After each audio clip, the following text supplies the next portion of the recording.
अस्सलाम वालेकुम व्यूअर्स, मैं हूं समीना पाशा। उम्मीद है आप लोग खैरियत से होंगे। व्यूअर्स, कुछ अहम खबरें और अपडेट्स लेकर इस व्लॉग में आपके सामने हाजिर है जनाब। ये व्लॉग पूरा आपने देखना है, ये बहुत इंपॉर्टेंट है क्योंकि आज का दिन बड़ा इंपॉर्टेंट था, ये जलसा बड़ा इंपॉर्टेंट था, इसका तज्जिया बहुत इंपॉर्टेंट है और इसमें होने वाली तकारीर बहुत इंपॉर्टेंट है। तो आज इसी के ऊपर सिर्फ बात होगी। आपसे रिक्वेस्ट है कि चैनल को सब्सक्राइब कर लें अगर अभी तक सब्सक्राइब नहीं किया। जलसा हुआ और क्या ही खूब हुआ।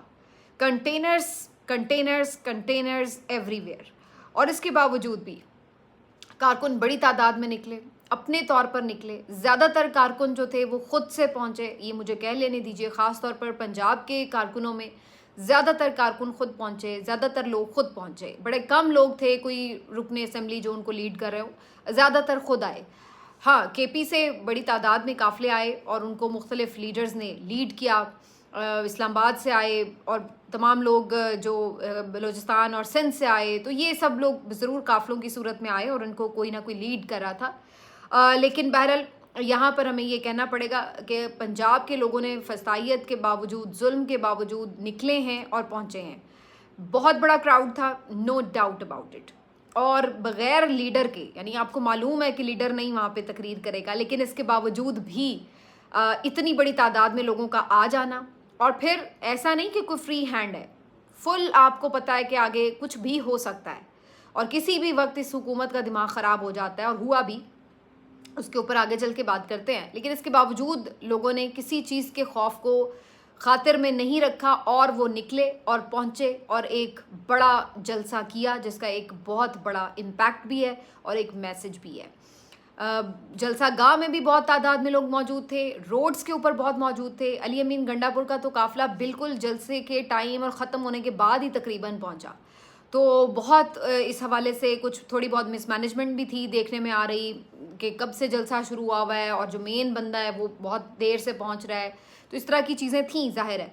लेकिन यही फ़र्क होता है जब एक मेन लीडर मौजूद ना हो और जब एक लीडर मौजूद हो।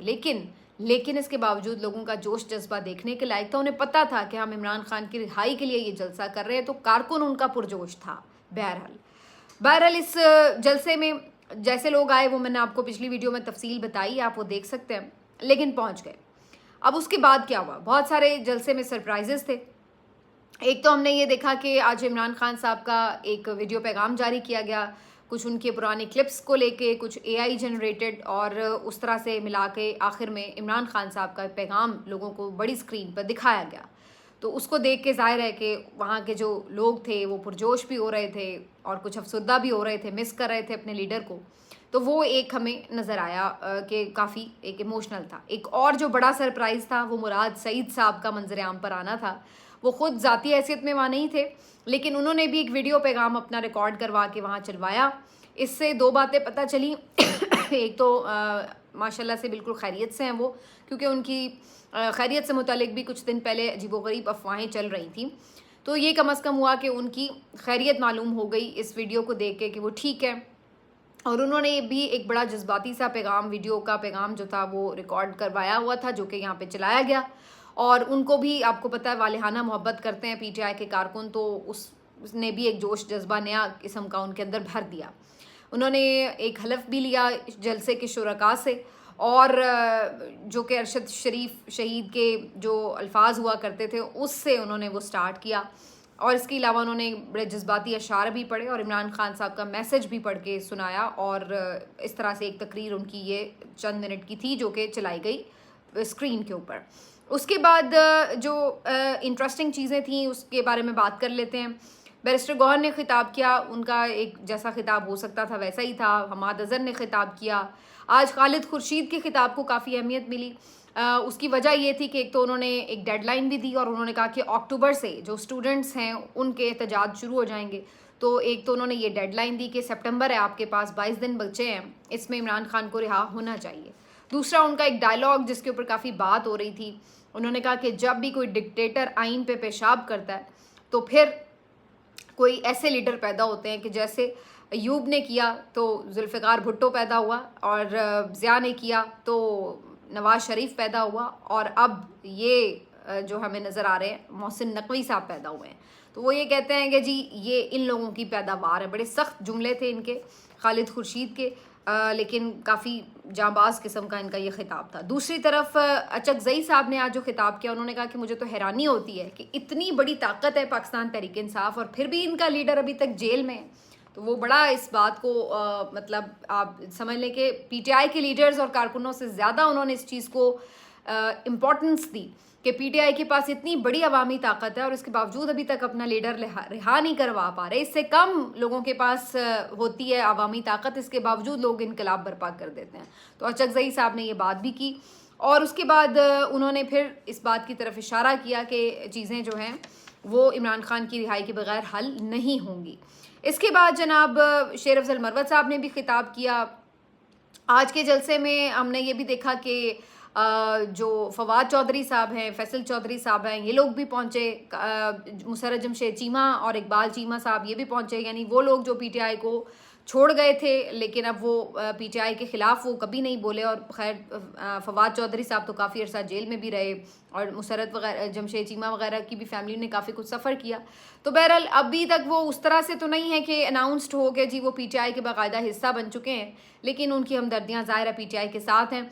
तो आज हैरत अंगेज़ तौर पर फवाद चौधरी साहब जब जलसा गाह में मौजूद थे या आसपास जो लोग थे उनके, तो उनके कारकुन उनको बहरहाल रिस्पांस भी दे रहे थे। तो ये भी एक चीज़ थी कि इस जलसे में फवाद चौधरी साहब और बाकी लोगों ने शिरकत की। इसके अलावा ये कि इस जलसे में जो अहम बात थी वो इमरान खान साहब के हवाले से जो अली अमीन गंडापुर साहब ने एक अल्टीमेटम दिया वो बड़ा इंपॉर्टेंट था। अली अमीन गंडापुर के ऊपर ज़रा मैं अब तफसीली बात कर लूँ। पहली बात तो ये कि अली अमीन गंडापुर साहब का इस जलसे में लेट पहुंचना, इस पे बड़ा क्वेश्चन हो रहा था कि वो क्यों लेट पहुंचे। फिर ये भी कहा गया कि उन्होंने जलसे में जो पहुंचने के लिए रूट अपनाया वो था ऑलरेडी जो बंद था और इस तरह से उन्हें मज़ीद ताख़ीर हुई। तो ऑलमोस्ट जब जलसा डन हो रहा था उस वक्त अली अमीन गंडापुर साहब का काफ़िला एंटर हो रहा था, तो इस तरह काफ़ी ताख़ीर हुई उनके पहुंचने में। इसको भी बहुत से लोग सस्पिशियस अंदाज में देख रहे थे और जो मुखालिफिन है ज़ाहिर है कि उन्होंने इस बात को बहुत उछाला और कहा कि जी अली अमीन तो शामिल ही नहीं होना चाहते थे। और कुछ लोग ये भी मिसालें दे रहे थे कि जैसे शहबाज शरीफ नवाज शरीफ को रिसीव करने के लिए एयरपोर्ट नहीं पहुंचे थे। तो ये कुछ इसी किस्म की सूरत हाल जो है लग रही है कि अली अमीन शायद जलसे में शरीक ही ना हो सके, लेकिन बहरहाल ताख़ीर से ही सही वो शरीक ज़रूर हुए। और उसके बाद फिर जो उन्होंने खिताब किया तो उसने तो बिल्कुल ही सारा नैरेटिव ही पलट के रख दिया, क्योंकि बहुत सख्त खिताब था अली अमीन गंडापुर साहब का। एक तो उन्होंने जी इसमें ये अनाउंसमेंट की है कि अगला जलसा लाहौर करेंगे और उन्होंने कहा एनओसी मिले ना मिले हम आ रहे हैं और मरियम तुम कोई ऐसी हमें परेशान करने की कोशिश ना करना, वरना जब हम आते हैं तो फिर हम ढोल भी साथ लाते हैं और बारात भी। तो जलसे में खिताब में तो आपको पता है अली अमीन गंडापुर साहब फिर काफ़ी रौनक लगा ही लेते हैं, तो वो उन्होंने लगाई।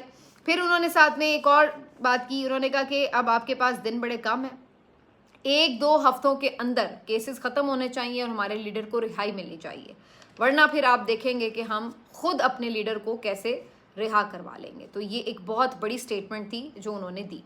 ख्वाजा आसिफ को उन्होंने ललकारा और कहा कि तुम बड़ी फ़ौजी ट्रायल की गर्दान अलाप रहे हो, तो ज़रा करके दिखाओ फ़ौजी ट्रायल, मेरा भी तुम्हें चैलेंज है। फिर उन्होंने फैज़ हमीद साहब के हवाले से बड़ी इंपॉर्टेंट बात की और कहा कि फैज़ हमीद के हवाले से हमें बड़े ताने मारे जाते हैं। फैज़ हमीद क्या हम जहेज़ में लेके आए थे? उन्होंने कहा कि अगर तुम्हारे लोग ख़राब हैं या गलत करते हैं तो इसका मतलब है कि तुम हम पे मलबा डाल दोगे, अपने इदारे को खुद ठीक करो। तो ये बहुत बड़ी उन्होंने स्टेटमेंट थी जो कही। फिर उसके बाद एक और जो उन्होंने बड़ी ख़तरनाक बात की वो ये थी कि ये जो नफ़रतें हैं ये 9 मई के बाद नहीं हुई, 9 मई से पहले ही तुम्हारे अंदर नफ़रत भरी हुई थी। और फिर उन्होंने इस बात का जिक्र किया, बड़ी क्रूशल बात थी उनकी। उन्होंने कहा कि अब मैं अगले जलसे में तुम्हें नंगा करूँगा और मैं तुम्हें बताऊँगा कि 9 मई से पहले मेरी गिरफ्तारी हुई थी और उस वक्त कैसे मुझ पर तशद्दुद किया गया और मुझसे क्या स्टेटमेंट लेने की कोशिश की गई, अब मैं एक्सपोज करूँगा। ये बहुत ख़तरनाक बात है जो आज अली अमीन गंडापुर ने की है। और साथ ही उन्होंने ये भी कहा कि जब हम इनको ताकत दिखाते हैं तो ये हमारे पाँव पड़ते हैं। पिछली दफ़ा जलसा मुलतवी करने के लिए ये हमारे पाँव पड़े, इन्होंने मिन्नतें की हमारी कि जलसा मुलतवी कर दो, और जब हम कोई नरमी दिखाते हैं तो फिर ये हमें धमकियां लगाते हैं कि हम ये कर देंगे और हम वो कर देंगे। तो अली अमीन गंडापुर आज बहुत क्रीज से निकल कर खेले और बहुत ख़तरनाक उनका अल्फाज का चुनाव भी था। उसके बाद फैसल वावडा साहब भी आज एयरवाई की ट्रांसमिशन में मौजूद थे और उन्होंने यहाँ पे आके एक बात की कि जी अली अमीन गंडापुर साहब ने जो बयान दिया है ये बहुत ख़तरनाक है, और ये इमरान खान की ज़िंदगी की जो जिम्मेदारी है ना, अब वो अली अमीन गंडापुर पे आ जाएगी। तो ये बहुत बड़ी बात कर रहे थे फैसल वावडा भी, और उनका ये कहना था कि अली अमीन गंडापुर साहब की तकरीर से इमरान खान को नुकसान होगा। अब उन्होंने ये भी कहा कि अली अमीन गंडापुर वज़ीर आला भी नहीं रहेंगे। मैं बहुत ज़्यादा हमेशा ये कहती हूँ कि फैसल वावडा साहब को माहौल बनाने और एक धमकियाँ देने के लिए भेजा जाता है मुख्तलिफ टीवी चैनल्स पर। ज़रूरी नहीं कि जो वो बातें कहें 100% ठीक ही हों, लेकिन ये ज़रूर एक पैगाम गया कि इसका मतलब है कि अली अमीन की जो तकरीर थी उसने खासी तकलीफ़ पहुँचाई है। उसके बाद जो एक और इम्पॉर्टेंट आज की बात थी कि मुख्तलिफ जो डेडलाइंस आई हैं उसमें बज़ाहिर यही लग रहा है कि ये जो सितंबर का महीना है ये काफ़ी क्रूशल है और इसमें काफ़ी चीज़ें वाज़ेह हो जाएंगी, और अगर नहीं होती तो फिर पीटीआई को अक्टूबर में कुछ अपना नया लाहेअमल देना होगा बहरहाल, और ये देखना पड़ेगा कि वो क्या जो है लाहेअमल हो सकता है। बाकी जलसागाह से कोई 11 किलोमीटर के दूर एक अजीबोगरीब वाक़या पेश आया, जब ये कहा गया कि जी वहाँ पर कुछ पीटीआई के कारकुन मौजूद थे और इंतज़ामिया की तरफ से अचानक ही 6:45 बजे डीसी की तरफ से एक मैसेज आ जाता है कि जी 7 बजे तक का टाइम है और 7 बजे जलसा वाइंड अप हो जाना चाहिए, वरना फिर हम कानून के मुताबिक कार्रवाई करेंगे और जलसागाह खाली करवाएंगे। और फिर ये एकदम शोर मच गया और यानी हड़बोंग मच गई कि जनाब पता नहीं किसी वक्त कुछ भी हो सकता है, और फिर अचानक से वहाँ पे हालात ख़राब हो गए। पुलिस की तरफ से वहाँ पे कुछ लोग मौजूद थे, उनके ऊपर शेलिंग की गई, और फिर ये कहा गया कि जी मुजाहिरीन ने वहाँ पर दोबारा पुलिस के ऊपर पथराव किया। फिर ये भी खबर आई कि जी एक वहाँ पे पुलिस ऑफिसर और कुछ एहलकार ज़ख्मी हो गए, लेकिन इंटरेस्टिंगली किसी की कोई हमने ज़ख्मी होने की कोई फुटेज नहीं देखी। ठीक, उसके बाद ना पथराव के कोई मनाज़िर, बस अंधेरा था, कुछ शेलिंग की हमें नज़र आ रही है फुटेज, लेकिन उसके बाद नहीं पता कि क्या है। तो ये बड़ा मशकूक सा वाक़या था। कुछ देर इसके ऊपर टीवी चैनल्स मौजूद रहे और यही रिपोर्ट होते रहे, और पूरा एक उन्होंने ऐसा नैरेटिव बनाने की कोशिश की कि देखिए जी इसी वजह से पीटीआई को जलसे की इजाज़त नहीं मिलती, ये जब आते हैं ये पुरतशद्दुद हो जाते हैं और ये कानून हाथ में लेते हैं वगैरह। लेकिन फिर बाद में खबर ये आई कि अली अमीन गंडापुर साहब ने मुबैना तौर पर राब्ता किया कहीं ख़ास जगहों पर और उन्होंने ना सिर्फ ये कि इंतज़ामिया से जलसे का टाइम बढ़वाया, बल्कि ये मामला भी रफ़ा दफ़ा करवाने को कहा। एक दफ़ा तो ये सूरत हाल बन गई थी कि एफसी को तलब कर लिया गया, ये भी कहा गया कि रेंजर्स को भी बुला लिया गया, लेकिन फिर उसके बाद ये हुआ कि ये मामला रफ़ा दफ़ा हो गया। वहाँ पे जो लोग भी मौजूद थे जिनको मुजाहिरीन कहा जा रहा था कि पीटीआई के हैं, वो भी अपने घरों को रवाना हो गए, टिक्कर चलना शुरू हो गए, और उसके अलावा ये भी हुआ कि जी जो एफसी वाले बुलाए थे वो भी चले गए। तो एकदम ये सारा जो पूरा एक इवेंट था ये सिर्फ टिक्कर्स के ऊपर चल रहा था। मैंने इस हवाले से कोई ख़ास देखा नहीं कि किसी ने रिपोर्टर ने बाकायदा वहाँ पहुँच कर रिपोर्ट किया हो, या कोई बंदा ज़ख्मी पड़ा हुआ है, या कोई एक आपको एक एक्टिविटी नज़र आती है, तो ऐसी कोई चीज़ हमें फुटेज में नज़र नहीं आई। लेकिन ये सारी टिक्कर्स के ऊपर गेम चल रही थी, तो बज़ाहिर इसके ऊपर एक नैरेटिव ये भी लग रहा है कि ये कहीं कोई ड्रामा तो नहीं था सारा इसके ऊपर पूरा जो एक बनाया गया हो। दूसरा ये भी एक खौफ था कि कहीं इस तरह की कोई चीज़ शुरू करके जानबूझकर कोई ऐसा इवेंट क्रिएट करने की कोशिश तो नहीं की जा रही कि कुछ ऐसा दोनों तरफ से तसादुम हो और उसके बाद इल्ज़ाम पीटीआई पे लगा दिया जाए ऑफ कोर्स, और उसके बाद कहा जाए कि अब इन्हें कोई जलसा भी नहीं करने देना और जो मौजूद क़यादत है उनको भी इस चक्कर में जेलों में डाल दो।